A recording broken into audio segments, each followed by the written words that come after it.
சென்னையின் பரபரப்பான தெருக்களில் தோசையின் மணமும் ஆட்டோ ரிக்ஷாக்களின் கொம்பு சத்தமும் தெருவிளக்குகளின் ஒளியும் ஒன்றாக ஒலித்துக் கொண்டிருந்தன. அந்த கூட்டத்தில் முருகன் என்ற ஒரு தொழிலாளி தன் கடின உழைப்பின் வியர்வையில் வாழ்க்கையை முன்னோக்கி நகர்த்தினான். முருகனின் கைகளில் கோடாலியின் புண்களும் முகத்தில் வேலையின் களைப்பும் தெளிவாக தெரிந்தன. 30 வயதுதான் ஆகியிருந்தாலும் குடும்பத்தின் பாரம் அவனை மிகவும் பொறுப்பானவனாக்கியிருந்தது. முருகனின் வீடு சென்னையின் மயிலாப்பூர் அருகிலுள்ள ஒரு சிறிய தெருவில் இருந்தது. ஓலை கூரையும் மண் சுவர்களும் கொண்ட ஒரு சிறு குடிசை. அங்கு அவனது தாய் லட்சுமியும் 5 வயது மகள் காவ்யாவும் வசித்தனர். முருகனின் மனைவி மீனா 3 ஆண்டுகளுக்கு முன்பு ஒரு நோயால் இறந்துவிட்டாள். அதன் பிறகு முருகனே லட்சுமியையும் காவ்யாவையும் பராமரித்து வந்தான். அவனது வருமானம் காவ்யாவின் புத்தகங்களுக்கும் லட்சுமியின் மருந்துகளுக்கும் செலவானது. இருப்பினும் முருகனின் முகத்தில் எப்போதும் ஒரு புன்னகை இருந்தது. என் கைகள் நிற்கவில்லை என்றால் என் குடும்பத்துக்கு எந்த குறையும் வராது என்று அவன் பெருமையாகச் சொல்வான். ஜூன் மாதத்தின் ஒரு உஷ்ணமான பகல் நேரம். சென்னையில் ஒரு பழைய பாதையை பழுதுபார்க்கும் வேளையில் முருகன் இருந்தான். வெயில் அவன் மேல் எரிந்தது. வியர்வை அவனது சட்டையை நனைத்தது. கோடாலியால் மண்ணை தோண்டும் போது திடீரென ஏதோ ஒரு பொருளில் கோடாலி மோதியது. முருகன் நின்று மண்ணுக்குள் ஒரு சிறிய துணிப்பையை கண்டான். அதை எச்சரிக்கையாக எடுத்தான். பை பழையதாக இருந்தாலும் எடை அதிகமாக இருந்தது. சுற்றிலும் பார்த்தான். மற்ற தொழிலாளிகள் மரநிழலில் தண்ணீர் குடித்துக் கொண்டிருந்தனர். முருகன் மெதுவாக பையை திறந்தான். உள்ளே ஒரு தங்கச்சங்கிலி. அதன் நடுவில் ஒரு பெரிய நீலக்கல் பளபளத்தது. சூரியனின் ஒரு துண்டு மண்ணில் விழுந்தது போல இருந்தது. முருகனின் மூச்சு நின்றது. இவ்வளவு மதிப்புமிக்க ஒரு பொருளை அவன் இதுவரை பார்த்ததில்லை. இந்த சங்கிலியை விற்றால் காவ்யாவை ஒரு நல்ல பள்ளியில் சேர்க்கலாம், அம்மாவுக்கு ஒரு நல்ல வீடு கட்டலாம், வாழ்க்கையின் எல்லா கஷ்டங்களையும் தீர்க்கலாம். ஆனால் அப்போது அவனது பார்வை கோடாலியில் பட்டது. அதன் கைப்பிடியில் காவ்யாவின் சிறு கைகளால் எழுதப்பட்ட அப்பா என்ற வார்த்தை. முருகன் கண்களை மூடினான். மீனாவின் குரல் மனதில் ஒலித்தது. முருகா, உண்மையை விட உயர்ந்தது எதுவும் இல்லை. அவன் பையை மீண்டும் கட்டி சட்டை பையில் வைத்தான். முடிவு உறுதியானது. இந்த சங்கிலியை அதன் உரிமையாளரிடம் திருப்பிக் கொடுக்க வேண்டும். மாலையில் வேலை முடிந்து முருகன் அருகிலுள்ள காவல் நிலையத்துக்கு சென்றான். அங்கு அதிகாரியின் முன் சங்கிலியை வைத்து, சார், இது பாதையில் கிடைத்தது, இதன் உரிமையாளர் தேடிக்கொண்டிருப்பார் என்று கூறினான். அதிகாரி ஆச்சரியத்துடன் பார்த்தார். நீ ஒரு தொழிலாளி அல்லவா? இதை விற்றால் லட்சங்கள் கிடைத்திருக்கும். இருந்தும் திருப்பிக் கொடுக்க வந்தாயா? முருகன் தலைகுனிந்து, சார், இது என்னுடையது இல்லை. என் மகளுக்கு நான் உண்மையை கற்றுக் கொடுக்க வேண்டும், திருட்டை அல்ல என்றான். அதிகாரி சங்கிலியை ஒரு உரையில் வைத்து, உன் பெயர், முகவரியை எழுதி கொடு, நாங்கள் உரிமையாளரை கண்டுபிடிப்போம் என்றார். முருகன் விவரங்களை கொடுத்துவிட்டு வீட்டுக்கு திரும்பினான். வீட்டில் அம்மாவிடமும் காவ்யாவிடமும் எல்லாவற்றையும் கூறினான். லட்சுமி மகனின் நெற்றியை தொட்டு, மகனே, உன் இந்த நன்மை சாதாரண மனிதர்களால் செய்ய முடியாது என்று கூறினாள். காவ்யா அப்பாவியாக கேட்டாள், அப்பா, அந்த சங்கிலி பளபளப்பாக இருந்ததல்லவா? அதை எடுத்திருந்தால் எனக்கு புதிய புத்தகங்கள் கிடைத்திருக்குமே. முருகன் அவளை மடியில் அமர வைத்து, மகளே, நமக்கு சொந்தமில்லாததை எடுக்கக்கூடாது, ஆனால் உண்மைக்கு எப்போதும் பலன் கிடைக்கும் என்றான். அன்று இரவு படுக்கையில் படுத்தபோது முருகனின் மனது அமைதியற்று இருந்தது. சங்கிலியின் உரிமையாளர் கிடைப்பாரா? தன் நன்மைக்கு ஏதேனும் பலன் கிடைக்குமா? அல்லது இதுவும் ஒரு சாதாரண நாளாக மாறிவிடுமா? மறுநாள் மதியம் முருகன் பாதையில் வேலை செய்து கொண்டிருந்த போது ஒரு கருப்பு கார் அவன் அருகில் நின்றது. அதிலிருந்து ஒரு ஆண் இறங்கினான். 40 வயது தோன்றிய, எளிமையான உடையணிந்த, ஆனால் கண்களில் ஒரு பெரிய துயரம் நிறைந்தவன். அவனுடன் காவல் அதிகாரியும் இருந்தார். நீ முருகனா என்று அவன் கேட்டான். ஆமாம் சார் என்று முருகன் எச்சரிக்கையுடன் பதிலளித்தான். நான் ரவி, அந்த சங்கிலி என்னுடையது. நீ அதை திருப்பிக் கொடுத்ததற்கு எவ்வளவு நன்றி சொன்னாலும் போதாது என்று கூறினான். முருகன் தலை குனிந்து, சார், நான் என் கடமையை செய்தேன், அவ்வளவுதான் என்றான். ரவியின் கண்கள் கலங்கின. அந்த சங்கிலி வெறும் தங்கம் மட்டுமல்ல முருகா, அது என் வாழ்க்கையின் ஒரு பகுதி. நான் ஒரு திரைப்பட நடிகன். பல ஆண்டுகளுக்கு முன்பு என் முதல் படம் வெற்றி பெற்றபோது என் அம்மா எனக்கு இந்த சங்கிலியை பரிசாக அளித்தார்கள். அவர்கள் இப்போது இந்த உலகில் இல்லை. இந்த சங்கிலி என் அம்மாவின் நினைவு, என் ஆரம்பத்தின் அடையாளம். சில நாட்களுக்கு முன்பு மயிலாப்பூரில் ஒரு படப்பிடிப்புக்கு சென்றபோது என் பையிலிருந்து இது தொலைந்து விட்டது. உன் உண்மையால் நான் என் அம்மாவை மீண்டும் கண்டெடுத்தேன். முருகன் பேசாமல் நின்றான். ரவியின் கண்களில் உள்ள வலி அவனுக்கு புரிந்தது. காவல் அதிகாரி கூறினார். முருகன் ஒரு துளி பேராசையும் காட்டாமல் இந்த சங்கிலியை திருப்பிக் கொடுத்தான். இப்படிப்பட்டவர்கள் மிக குறைவு. ரவி முருகனை பார்த்து, உனது இந்த உதவியை நான் எப்படி திருப்பித் தருவேன் என்று கேட்டான். முருகன் தலையசைத்து, சார், எனக்கு ஒன்றும் வேண்டாம். உங்கள் சங்கிலி திரும்ப கிடைத்தது, அது எனக்கு போதும் என்றான். ரவி ஒரு நெடுவீர்ப்பு விட்டு, சரி, ஆனால் நான் உன்னை மீண்டும் சந்திப்பேன் என்று கூறி காரில் ஏறிச் சென்றான். முருகன் தன் வேலையில் மூழ்கினான். ஆனால் ரவியின் வார்த்தைகள் அவன் மனதில் இருந்தன. அவனது கண்களில் ஏதோ ஒரு தனித்தன்மை இருந்தது. அந்த சங்கிலியின் கதை என்னவாக இருக்கும்? அடுத்த சில நாட்களில் முருகனின் வாழ்க்கை பழையபடி தொடர்ந்தது.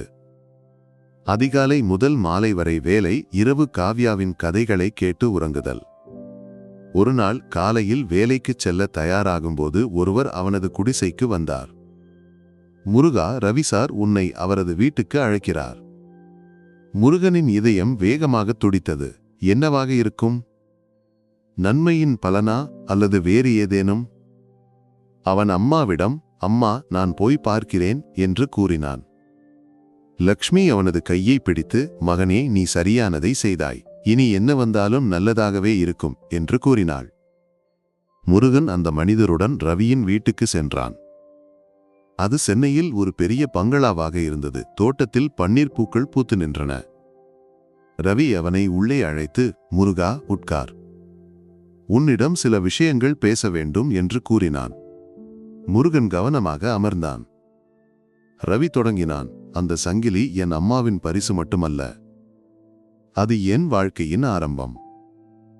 என் அம்மா ஒரு தொழிலாளியின் மகளாக இருந்தவர். அவர் என் அப்பாவை திருமணம் செய்தார். ஆனால் அப்பா எங்களை விட்டு விலகினார். அம்மா என்னை தனியாக வளர்த்தார். அந்த சங்கிலி அவர்களின் கஷ்டத்தின் அன்பின் அடையாளம். உன் உண்மையை பார்த்தபோது எனக்கு என் அம்மாவின் நினைவு வந்தது. நீ என் அம்மாவின் நினைவுகளை திருப்பி தந்தாய். முருகன் தலைகுனிந்து, சார், நான் சரியென நினைத்ததை செய்தேன், அவ்வளவுதான் என்றான். ரவி புன்னகைத்து, அதுதான் உனது தனித்தன்மை. நான் உனக்கு ஏதோ ஒரு பரிசு தர விரும்புகிறேன். எனக்கு ஒரு சிறிய பள்ளி இருக்கிறது. அங்கு 7 குழந்தைகள் படிக்கின்றனர். உன் மகள் காவ்யா அங்கு படிக்கட்டும். எல்லா செலவையும் நான் ஏற்பேன். முருகனின் கண்கள் விரிந்தன. சார், இது மிகப்பெரிய உதவி என்றான். ரவி தலையசைத்து, இது உதவி இல்லை, என் நன்றி. இன்னொரு விஷயம், என் வீட்டு தோட்டத்தையும் வீட்டையும் பராமரிக்க ஒருவர் தேவை. உன்னால் அந்த வேலையை செய்ய முடியுமா? நல்ல சம்பளம் தருவேன். முருகனின் கண்கள் கலங்கின. சார், இந்த உதவியை நான் ஒருபோதும் மறக்க மாட்டேன் என்று கைகூப்பினான். அன்று முருகன் வீட்டுக்கு திரும்பிய போது கண்கள் நனைந்திருந்தன. லக்ஷ்மியிடமும் காவ்யாவிடமும் எல்லாவற்றையும் கூறினான். காவ்யா குதித்து, அப்பா, இனி நான் பள்ளிக்கு போவேன் இல்லையா என்று கேட்டாள். முருகன் அவளை தூக்கி, ஆமாம் மகளே, நமக்கு ஒரு நல்ல வீடும் கட்டுவோம் என்றான். லக்ஷ்மி கூறினாள், மகனே, உன் நன்மையே இந்த நாளை நமக்கு தந்தது. கதை இங்கு முடியவில்லை. ரவியின் பள்ளியில் காவ்யா படிக்கத் தொடங்கினாள். முருகன் தோட்ட வேலையை ஏற்றான். அதன் வருமானத்தில் லக்ஷ்மியின் மருந்துகளையும் காவ்யாவின் புத்தகங்களையும் வாங்கினான்.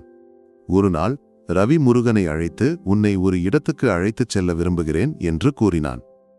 அவர்கள் சென்னையில் ஒரு பழைய வீட்டுக்கு சென்றனர். அங்கு ஒரு முதிய பெண்மணி சக்கர நாற்காலியில் அமர்ந்திருந்தார். ரவி கூறினான், இவர் என் அம்மா பார்வதி. அவர் உன்னை சந்திக்க விரும்புகிறார். முருகன் தலை குனிந்து நின்றான். பார்வதி அவனது கையை பிடித்து, மகனே, நீ என் நினைவை திருப்பி தந்தாய். நான் உனக்கு ஒரு பரிசு தர விரும்புகிறேன் என்று கூறினார். முருகன் ஆச்சரியத்துடன் பார்த்தான். பார்வதி தொடர்ந்தார், என் தந்தை ஒரு தொழிலாளியாக இருந்தார். நான் ரவியின் தந்தையை திருமணம் செய்தேன். ஆனால் அவர் எங்களை விட்டு விலகினார். அந்த சங்கிலி என் கஷ்டத்தின் அடையாளம். உன் உண்மையை பார்த்தபோது எனக்கு என் தந்தையின் நினைவு வந்தது. என்னிடம் ஒரு சிறிய நிலம் இருக்கிறது. அதை உனக்கு தருகிறேன். அதில் உன் வீட்டை கட்டு. முருகனின் மூச்சு நின்றது. அம்மா, இது நான் எப்படி என்று தயங்கினான். ரவி கூறினான், முருகா, இது எங்கள் முடிவு. நீ எங்களுக்கு ஒரு பெரிய பரிசு தந்தாய், இப்போது எங்கள் முறை. முருகனின் கண்கள் கலங்கின. அவன் பார்வதியின் காலில் தொட்டு, அம்மா, இந்த நன்மையை நான் மறக்க மாட்டேன் என்றான். பார்வதி அவனது நெற்றியை தொட்டு, மகனே, இது உதவி இல்லை, அன்பு. இன்னொரு விஷயம், என் பள்ளியில் குழந்தைகளுக்கு உண்மையின் கதைகளைச் சொல்ல ஒருவர் தேவை. உன் கதையை நீ சொல்வாயா என்று கேட்டார். முருகன் தலையசைத்து, அம்மா, ஒவ்வொரு ஞாயிற்றுக்கிழமையும் வருவேன் என்றான். அன்று முருகன் வீட்டுக்கு திரும்பிய போது குடிசையில் ஒரு புதிய ஒளி. லக்ஷ்மியிடமும் காவ்யாவிடமும் எல்லாவற்றையும் கூறினான். லக்ஷ்மி கண்ணீரை துடைத்து, மகனே, உன் நன்மை இன்று பலன் கண்டது என்று கூறினாள். காவ்யா கேட்டாள், அப்பா, இனி நமக்கு பெரிய வீடு கட்டலாமே? முருகன் அவளை மடியில் அமர வைத்து, ஆமாம் மகளே, நீ பெரியவளானால் சரியானவற்றை செய்ய வேண்டும் என்றான். அடுத்த மாதங்களில் முருகன் பார்வதியின் நிலத்தில் ஒரு சிறிய வீடு கட்டத் தொடங்கினான். ரவி உதவினான், பள்ளியின் ஆசிரியர்களும் கைகோர்த்தனர். முருகன் பகலில் பாதையில் வேலை செய்து மாலையில் ரவியின் தோட்டத்தை பராமரித்தான். ஒவ்வொரு ஞாயிற்றுக்கிழமையும் பள்ளியில் குழந்தைகளுக்கு தன் கதையைச் சொன்னான். ஒரு தொழிலாளி ஒரு தங்கச் சங்கிலியை திருப்பிக் கொடுத்து ஒரு குடும்பத்தின் வாழ்க்கையை மாற்றிய கதை. ஒரு நாள் முருகன் பள்ளியில் கதை சொல்லும்போது ஒரு முதியவர் அங்கு வந்தார். அவர் முருகனை கவனித்தார். நீ முருகனா, அந்த சங்கிலியை திருப்பிக் கொடுத்தவன் என்று கேட்டார். முருகன் தலையசைத்து, ஆமாம் அப்பா, நீங்கள் யார் என்று கேட்டான். முதியவர் நெடுவீர்ப்பு விட்டு, நான் ரவியின் தந்தை சங்கர். பல ஆண்டுகளுக்கு முன்பு நான் என் மனைவியையும் மகனையும் விட்டு விலகினேன். உன் கதையை கேட்டபோது எனக்கு வெட்கமாக இருந்தது. நான் என் மகனிடம் மன்னிப்பு கேட்க வந்தேன் என்று கூறினார். முருகனின் இதயம் வேகமாக துடித்தது. அவன் ரவியை அழைத்தான். ரவி தந்தையை பார்த்து கண்கள் கலங்கின. அப்பா, இவ்வளவு ஆண்டுகளுக்குப் பிறகு என்று கூறினான். சங்கர் தலைகுனிந்து, மகனே, என்னை மன்னித்துவிடு. நான் ஒரு கோழையாக இருந்தேன் என்று கூறினார். முருகன் மௌனமாக நின்றான். ரவி தந்தையை கட்டிப்பிடித்தான். அன்று அந்த வீட்டில் ஒரு குடும்பம் மீண்டும் ஒன்று சேர்ந்தது. பார்வதி கணவரை மன்னித்தார். ரவி தந்தையை பள்ளியின் ஒரு பகுதியாக்கினான். முருகனின் நன்மை அவனது வீட்டை மட்டுமல்ல, ஒரு குடும்பத்தின் ஒன்று கூடலுக்கும் காரணமாக அமைந்தது. அவனது சிறிய வீடு சென்னையின் தெருக்களில் ஒரு முன்மாதிரியாக மாறியது. காவ்யா பள்ளியில் முதல் மாணவியானால் லட்சுமியின் உடல்நிலை மேம்பட்டது. முருகன் இப்போதும் பாதையில் வேலை செய்தான். ஆனால் அவனது வேலையில் ஒரு புதிய உற்சாகம் இருந்தது. ஒரு மாலை முருகன் தன் புதிய வீட்டின் முற்றத்தில் காவ்யாவுடன் அமர்ந்திருந்தபோது காவ்யா கேட்டாள், அப்பா, ஏன் அந்த சங்கிலியை திருப்பிக் கொடுத்தாய்? முருகன் புன்னகைத்து, மகளே, நமக்கு சொந்தமில்லாதது சுகம் தராது. ஆனால் நன்மையால் பெறுவது எப்போதும் நம்முடன் இருக்கும் என்று கூறினான். காவ்யா அவனது கன்னத்தில் ஒரு முத்தம் கொடுத்து, அப்பா, நான் பெரியவளானால் உன்னைப் போலவே இருப்பேன் என்று கூறினாள். முருகனின் ஒரு சிறிய நன்மை அவனது வாழ்க்கையை மாற்றியது மட்டுமல்ல, சென்னையின் தெருக்களில் ஒரு புதிய நம்பிக்கையின் கதையை எழுதியது. இந்த கதை நமக்கு கற்பிப்பது, உண்மையின் மதிப்பு உலகின் எந்த செல்வத்தையும் விட பெரியது. ஒரு உண்மையான மனம் எப்போதும் அதிர்ஷ்டத்தின் கதவை திறக்கும் என்பதாகும்.